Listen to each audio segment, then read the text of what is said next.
Mahesh sir, பிகாம்சி பண்ணியிருக்கேன். Accounts டிபார்ட்மெண்ட்டில் vacant இருக்கிறதா பேப்பரில் ஆட் பார்த்தேன் சார். அந்த வேலைக்கு ஆள் அரேஞ்ச் பண்ணியாச்சப்பா? காலையில் சார் பேப்பரில் ஆட் பார்த்தேன். இல்லை, ஆள் நேற்று அரேஞ்ச் பண்ணியாச்சுப்பா. தேடி போய் 25 வேலை சார் இது, கொஞ்சம் பாருங்கள் சார். என்னப்பா பண்ணுறது, வேலை காலி இல்லை, வேறு பக்கம் ட்ரை பண்ணுங்க. Thank you sir.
வாடா, இன்டர்வியூ போனியா, என்னாச்சு?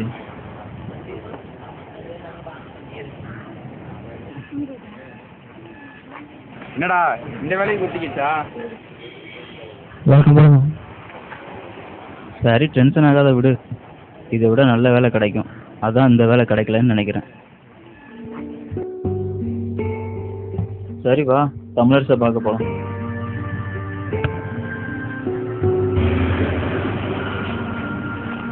நீ வரியாடா?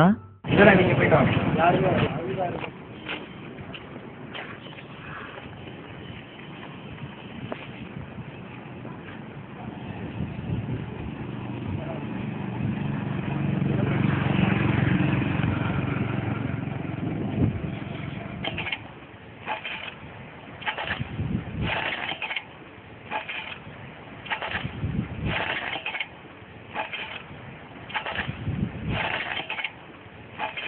உழைப்பாளிடா அவன்.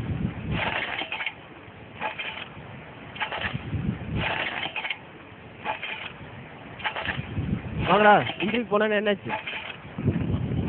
சூப்பர் வேலை கொடுத்துருக்காங்க. என்ன வேலை? வேலை தேடுற வேலை தான்.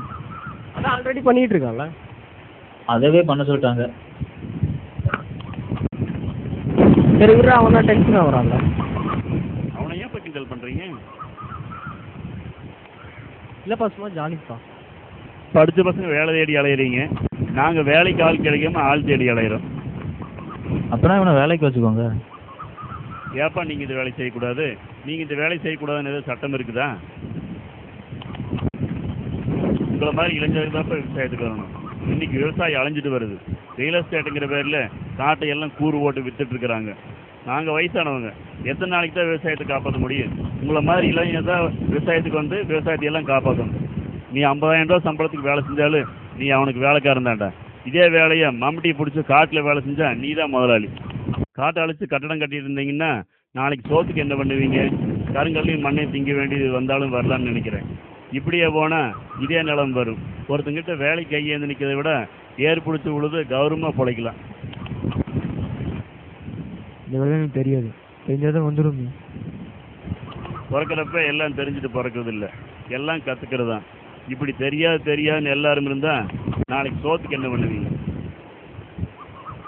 ஒவ்வொருத்தரும் சாப்பிட்றப்போ ஒவ்வொரு அரிசியிலையும் விவசாயியோட ரத்தம் வேர்வையும் கலந்துக்கணும் எப்போ நினைக்கிறேன்னா அப்போ தாண்டா விவசாயம் நல்லா இருக்கு.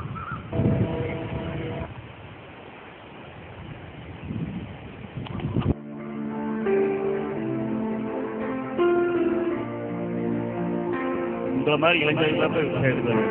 இன்னைக்கு விவசாயம் அழிஞ்சிட்டு வருது. காற்று அடைச்சு கட்டணம் கட்டிட்டு இருந்தீங்கன்னா நாளைக்கு சோத்துக்கு என்ன பண்ணுவீங்க? கருங்கல்லையும் மண்ணையும் தூக்கி வேண்டியது வந்தாலும் வரலாம்னு நினைக்கிறேன்.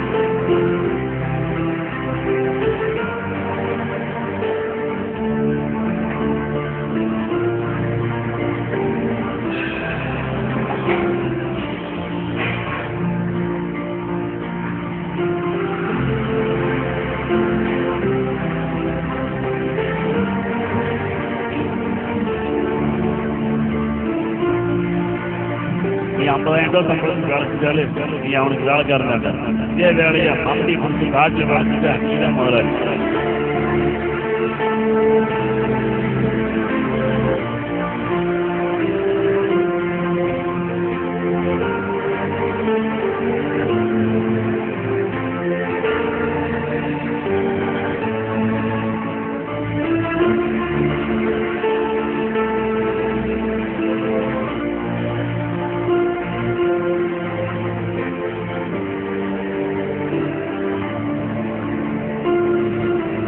ஒவ்வொருத்தரும் சாப்பிட்றப்போ ஒவ்வொரு அரிசியிலையும் விவசாயியோட ரத்தம் வேர்வையும் கலந்துட்டு எப்போ நினைக்கிறேன்னா அப்போ தானே விவசாயம் நல்லா இருக்கு.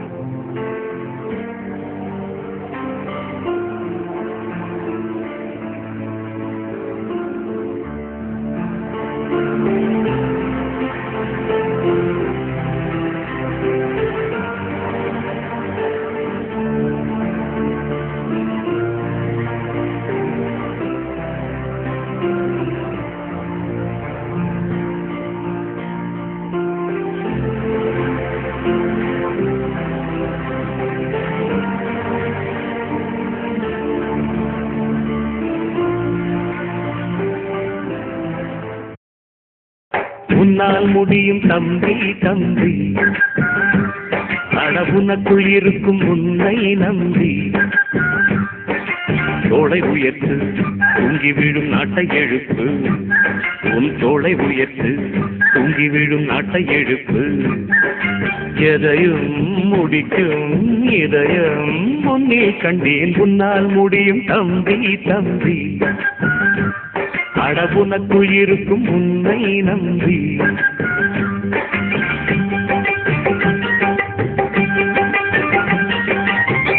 நாளைய நாட்டின் தலைவனும் நீயே, நம்பிக்கை கொண்டு வருவாய்.